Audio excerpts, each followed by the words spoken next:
மிக முக்கியமாக முஹம்மது அஃபீஃப் ஹிஸ்புல்லாவுடைய செய்தி தொடர்பாளர் அவருடைய கருத்து இன்றைக்கு மிக முக்கியமாக வெளியாகி இருக்கிறது. 45 நாட்களாக மிகப்பெரிய ஆயுதங்கள் தரைவழி டேங்கர்கள் மூலமாக எங்களை தாக்குவதற்கு முயற்சியெடுத்தார்கள். வான்வெளியின் மூலமாக குண்டுகளை வீசினார்கள். ஆனால் 65,000த்திற்கும் மேற்பட்ட இஸ்ரேல் இராணுவ வீரர்கள், அவர்களுடைய இன்டெலிஜென்ஸ் உளவுத்துறைகள் எதுவுமே எங்களை எதுவும் செய்ய முடியவில்லை என்று முஹம்மது அஃபீஃப் தெரிவித்திருக்கிறார். அவருடைய கருத்து ஒரு கேலி செய்வதா IDF வீரர்களுடைய நடவடிக்கைகளை பரிகாசமும் கேலியும் செய்வதை போன்று மிக கடுமையாக இஸ்ரேல் இராணுவத்தை ஹிஸ்புல்லாவுடைய செய்தி தொடர்பாளர் கண்டித்திருக்கிறார். இத்தனை நாட்களாக எங்களோடு போரிட்ட அவர்கள் ஒரு கிராமத்தை கூட நெருங்க முடியவில்லை, உள்ளே செல்ல முடியவில்லை என்ற கருத்தை அவர் கடுமையாக வைத்திருக்கிறார். நாங்கள் வீசப்படுகிற எங்கள் குண்டுகளுடைய தாக்குதலை அவர்களால் ஒருபோதும் தடுக்க முடியாது. ஹிஸ்புல்லாவுடைய ஸ்டாக் பைட்ஸ் மூலமாக அவர்கள் தோல்வியை சந்தித்து கொண்டிருக்கிறார்கள். நாங்கள் நீண்டகால போருக்கு ஆயுதங்களை தயார்படுத்தியிருக்கிறோம். அதே சமயம் லெபனான் ஆர்மியோடு ஹிஸ்புல்லாவுடைய நடவடிக்கைகள் மிக சிறப்பாக ஒரு நல்ல நிலையில் இருக்கிறது என்பதையும் முஹம்மது அஃபீஃப் ஹிஸ்புல்லாவுடைய செய்தி தொடர்பாளர் கூறியிருக்கிறார். அதை போன்று பல்வேறு செய்திகள் யூகங்கள் அடிப்படையிலே தெஹரான், மாஸ்கோ, வாஷிங்டன் என்கின்ற அடிப்படையில் எல்லாம் சென்று கொண்டிருக்கிறது.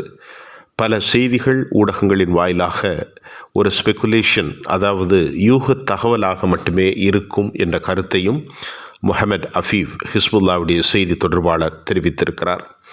எங்களுடைய தாக்குதலில் ஃபத்தே 1110 முறையாக நாங்கள் முதன்முறையாக பயன்படுத்தினோம் என்பதை முஹம்மது அஃபீஃப் தெரிவிக்கிறார். மிக வலிமையான ஆயுதங்களான ஃபத்தே 1110 மூலமாக இஸ்ரேல் மிகப்பெரிய அளவிற்கு சேதாரத்தை சந்தித்தது என்பதையும் அவர் குறிப்பிடுகிறார்.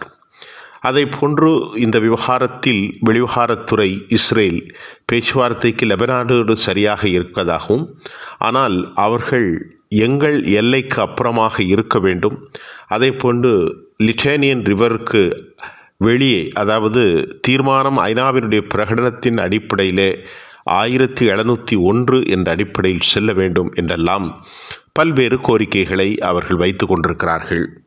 ஒரு விவகாரம் எங்களுக்கு தெளிவாக தெரிகிறது என்னவென்றால், 90% ஆயுதங்களை அழித்திருக்கிறோம் என்று ஹிஸ்புல்லாவை நோக்கி இஸ்ரேல் சொல்லி கொண்டிருக்கிற நேரத்தில்தான் நேற்றைக்கு கூட மிக வலிமையான தாக்குதலை ஹிஸ்புல்லாக்கள் இஸ்லாமிக் ரெசிஸ்டன்ட் ஆக்சிஸ் செய்திருக்கிறது. 165க்கு மேற்பட்ட ராக்கெட்டுகளை நார்த் இஸ்ரேல் பகுதியில் நவம்பர் 11 நேற்று நடத்தியிருக்கிறார்கள்.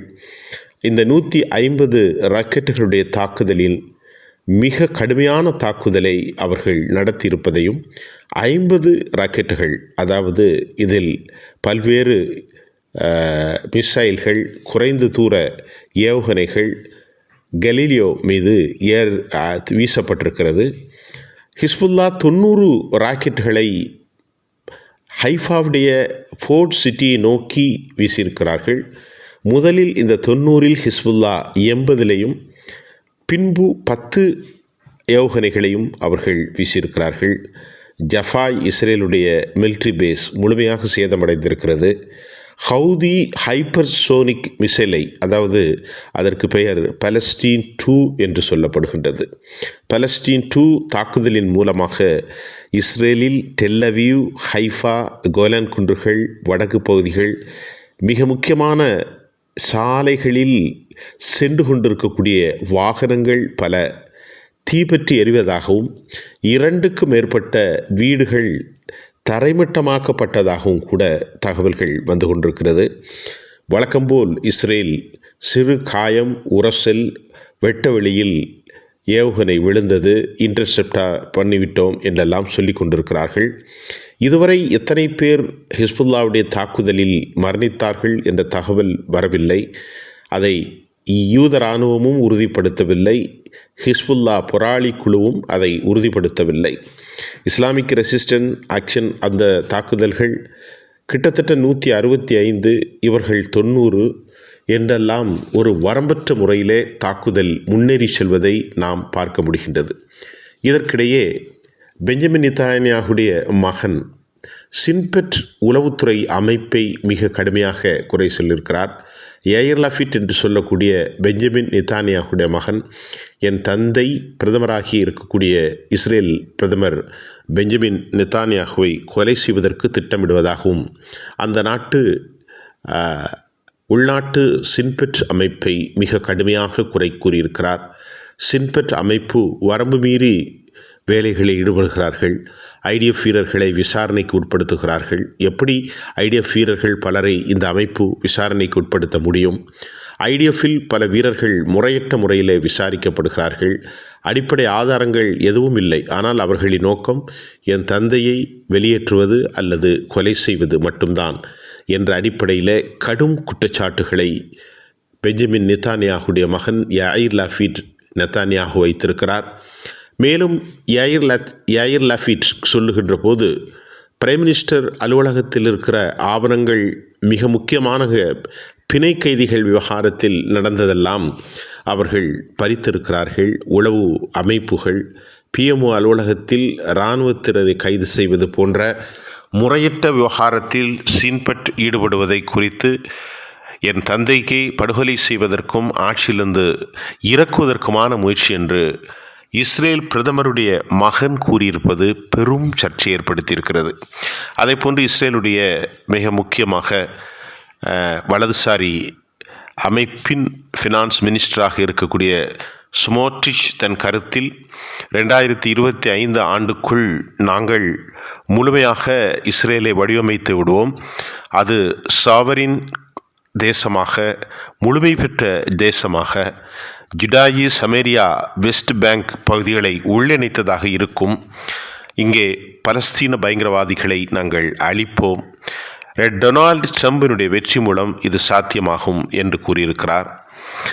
அனெக்சேஷன் என்று சொல்வது அவருடைய கருத்து பலஸ்தீன் மேற்கு கரை முழுவதுமாக இஸ்ரேலோடு இணைக்கப்பட வேண்டும் என்றும் தீவிரவாதம் முழுமையாக கருவறுக்கப்பட வேண்டும் என்றும் அவர் குறிப்பிட்டிருக்கிறார். அதே நேரம் ஸ்மாட்ரிச்சுடைய கருத்து அடிப்படையில் பாதுகாப்புத்துறை அமைச்சரகமும் சிவில் அட்மினிஸ்ட்ரேஷன் நிர்வாகமும் ஒரு காம்ப்ரிஹென்சிவ் ப்ரொபஷனலான வேலைகளை உடனடியாக ஆரம்பிக்க வேண்டும் என்று சொல்லியிருக்கிறார். ஆனால் இது சாத்தியம்தானா என்பதை ஜேசன் கிரீன்பிளாட் முன்னாள் டொனால்ட் ட்ரம்பினுடைய அட்வைசர் சொல்லியிருக்கிறார். இதற்கான நேரம் இது அல்ல என்பதை அவர் மறுத்திருக்கிறார். இஸ்ரேல் இது சந்தித்து வரக்கூடிய மிக மோசமான ஒரு சூழலில் இது சாத்தியம் அல்ல என்றும் அவர் கூறியிருக்கிறார். இஸ்ரேலை எதிர்நோக்கி இருக்கக்கூடிய பலவித விவகாரங்கள், இஸ்ரேலுடைய தோல்விகள், எதிர்கணைகள், இவைகளையெல்லாம் சந்திக்கும் நேரத்தில் டொனால்டு ட்ரம்ப் இதை தற்போது செய்து கொடுப்பார் என்பதை நம்பிக்கைக்குரியது அல்ல என்றும் அவர் மறுத்திருக்கிறார். முக்கியமாக நாட்டினுடைய இராணுவம் மற்றும் டிப்ளமேட்டிக் ஸ்ட்ராட்டஜியை அவர்கள் சரி செய்ய வேண்டும். அமெரிக்காவோடு முழுமையாக இணைந்து சென் செயல்பாடுகளை எல்லாம் உள்வாங்க வேண்டும் என்ற கருத்தை அவர் வலிமைப்படுத்தியிருக்கிறார் என்பதையும் நாம் பார்க்க முடிகின்றது. இந்த கருத்தின் அடிப்படையில் தற்போது போர் முறைகள் ஒரு கடும் நெருக்கடியை இஸ்ரேலுக்கு ஏற்படுத்தியிருக்கிறதை நாம் பார்க்க முடிகின்றது. ஹிஸ்புல்லாவை முழுமையாக ஒழித்து விட்டோம் என்று அவர்கள் சொன்னாலும் 90% ஹிஸ்புல்லாவுடைய ஏவுகணைகளை அழித்து விட்டோம் என்று சொன்னாலும் ஒரே நாளில் 165, மீதி ஒரு பகுதியிலிருந்து 90, இப்படியெல்லாம் ஹிஸ்புல்லா இஸ்லாமிக் ரெசிஸ்டன்ஸ் மூலமாக, ஆக்சிஸ் மூலமாக வீசப்படுகிற ஏவுகணைகள், ஆர்பிஜி மற்றும் குண்டு தாக்குதல்களை இஸ்ரேல் தாக்குப்பிடிக்கவில்லை. ஏர் டிஃபென்ஸ் சிஸ்டம் முழுமையாக தோல்வி அடைந்துதான் இதற்கு காரணம் என்றும் சொல்லப்படுகிறது. அதே போன்று ஹிஸ்புல்லாக்களின் மூலமாக ஈரான் கெமிக்கல் வெப்பன்ஸை பயன்படுத்தலாம் என்று சிந்தட்டிக் ஓபியாட்ஸ் என்று சொல்லக்கூடிய அளவிற்கு அமெரிக்காவினுடைய மிக முக்கியமான பொலிட்டிக்கல் சயின்டிஸ்ட் மேத்யூ லாவிஸுடைய கருத்து பெரும் பரபரப்பை ஏற்படுத்தியிருக்கிறது. Matthew Lavis experts counter terrorism and intelligence, இந்த கருத்து எந்த அளவிற்கு உண்மை என்று தெரியாத சூழ்நிலையில் பலவேறு தகவல்கள், பலவேறு கசிவுகள் சென்று கொண்டிருக்கிறது. ஹவுதிகளுடைய தாக்குதலில் பலஸ்தீன் 2 மூலமாக பல்வேறு கொதிநிலை இஸ்ரேலில் காணப்படுகின்றது. ஆனாலும் வழக்கமான ஒரு சூழல் இருப்பதாக இஸ்ரேல் வெளியே பேசுகிறார்கள். அதற்கு சாட்சி வழக்கமான சூழ்நிலை இல்லை என்பது இஸ்ரேலிய இராணுவத்திற்குள் ஏற்பட்டிருக்கக்கூடிய மோதல் பல குரூப்களாக அல்லது ஒவ்வொருவரும் பிரிந்து செயல்படுவது ஒற்றுமையின்மையை காட்டுகிறது. ஆகவேதான் என் தந்தை பெஞ்சமின் நெத்தன்யாகுவை கொலை செய்வதற்கு உளவுத்துறை, இஸ்ரேலுடைய சின்பட் உள்நாட்டு உளவுத்துறை சதி செய்கிறது என்கிறதை யாயிர் லஃபிட் நெத்தன்யாகுடைய கருத்து உறுதியாகி இருக்கிறது. முகமது அஃபீஃபுடைய கருத்தும் அதுவே உறுதியாக தெரியக்கூடிய ஒரு சூழ்நிலையில் இன்றைக்கு இஸ்ரேல் இராணுவத்தை ஹிஸ்புல்லாவுடைய செய்தி தொடர்பாளர் இன்னும் பல காலங்களுக்கு வலுவான நிலையில் நாங்கள் போரிடுவதற்கு தயாராக இருக்கிறோம் என்கின்ற தகவல்களும் சற்று முன்னர் கசிந்திருக்கிற செய்தியும் பார்க்கக்கூடியதாக இருக்கின்றது. அடுத்தடுத்த செய்திகளோடு நாம் உங்களை சந்திப்போம்.